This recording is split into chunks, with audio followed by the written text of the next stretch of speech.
করেন, এগুলো আমি দেখি। তা আমি বললাম আপনিও বাবার মতো হন, আপনার জন্য দোয়া করব।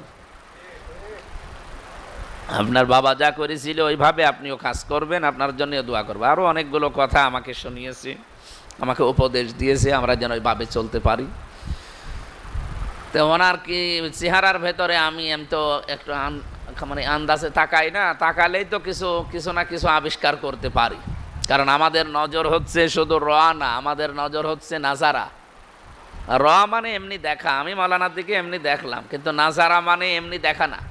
নাজারা মানে গবেষণার দৃষ্টিতে, চিন্তা ভাবনার দৃষ্টিতে দেখা। আমি চিন্তা করে দেখেছি ওনার এই 3.5 হাত বডি, বিশেষ করে এই চেহারার ভেতরে চিন্তার ছাপ, এটা তো এমনি তৈরি হয়নি।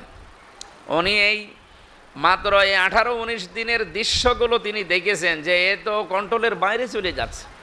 যেই বদনামটা ছিল ফ্যাসিস্টদের, সেই বদনাম এখন